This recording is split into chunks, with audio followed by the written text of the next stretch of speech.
আসসালামু আলাইকুম ভিউয়ার্স, সবাই আশা করি আপনারা সুস্থ এবং ভালো আছেন। হাঁটু ব্যথা সম্পর্কিত আজকের পর্বে আপনাদের সবাইকে আমি স্বাগত জানাচ্ছি। গত পর্বে আমরা জেনেছিলাম যে হাঁটু ব্যথা কেন হয়, কিভাবে হয় এবং কারা ঝুঁকিতে। এখন অস্টিওআর্থ্রাইটিসের লক্ষণ কি? কিভাবে বুঝবো যে আমার হাঁটু ক্ষয় হচ্ছে? অস্টিওআর্থ্রাইটিসের ৪টি স্টেজ আছে।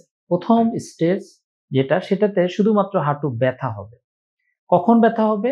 যখন আপনি হাঁটবেন, এক্সারসাইজ করবেন, সিঁড়ি দিয়ে উঠবেন এবং ঘুমাবেন যখন, ঘুম থেকে ওঠার পরে আপনার হাঁটু ব্যথা, মাটিতে পা ফেলার সময় আপনার হাঁটু ব্যথা হতে পারে এবং ধীরে, ধীরে ব্যথাটি কমে যায়। এটা হলো প্রাইমারি স্টেজে আপনার অস্টিওপোরোসিস। সেকেন্ডারি স্টেজে যখন হয়, তখন লিমিটেশন চলে আসে, কিছুটা লিমিটেশন। অর্থাৎ আপনি আগে জগিং করতে পারতেছিলেন, দৌড়াতে পারতেছিলেন, সাইক্লিং করতে পারতেছিলেন, সাঁতার কাটতে পারতেছিলেন। স্টেজ 2 তে চলে আসলে আপনি এই কাজগুলো কিন্তু অত কমফোর্টেবলি করতে পারবেন না।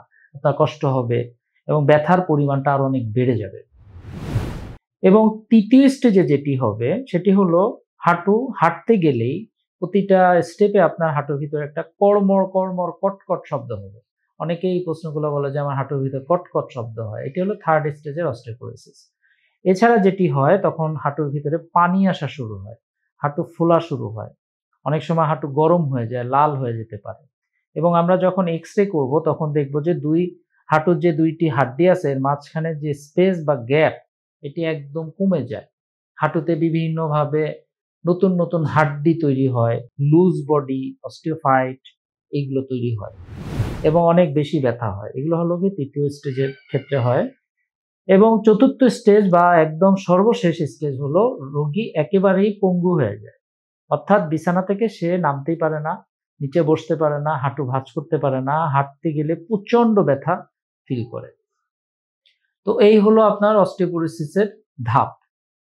এখন ১ম ধাপে আমরা সাধারণত রোগীকে লাইফস্টাইল মডিফিকেশন দেই। অর্থাৎ ওজন কমাতে বলি, কিছু মেডিকেশন দিই, ওষুধপত্র দেই, কিছু ব্যায়াম, থেরাপি দেই।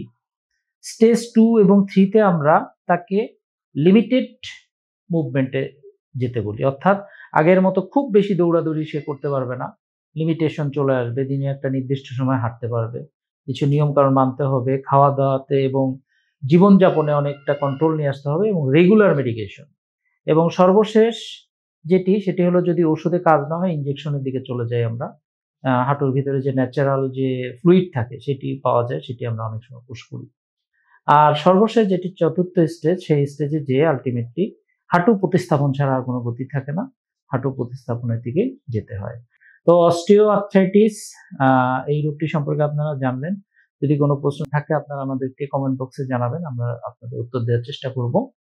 আর অস্টিওআর্থ্রাইটিস এটি ক্ষয়জনিত রোগ, বয়সজনিত রোগ। তো এই রোগগুলো আসলে নন অ্যাভয়েডেবল, অর্থাৎ একে যে ঠেকায় রাখা যাবে এরকম না। তবে এর গতি কমানো যায়। অর্থাৎ এই গতি যদি ১০০ কিলোমিটার বেগে হয়, এটাকে আমরা ওষুধপত্র নিয়মকানুনের মাধ্যমে ২০ কিলোমিটার বা ৩০ কিলোমিটার গতিবেগে নিয়ে আসতে পারি। অর্থাৎ গতি কমায় ফেলতে পারি। সো এরকম যদি কোনো লক্ষণ কারো মধ্যে থাকে আপনারা অবশ্যই ১ম থেকেই সঠিক চিকিৎসা নিবেন একজন অর্থোপেডিক সার্জনের পরামর্শ মতো। তো নেক্সট পর্বে আবার আপনাদের আমন্ত্রণ জানিয়ে রাখছি। আশা করি সবাই ভালো থাকবেন এবং সুস্থ থাকবেন।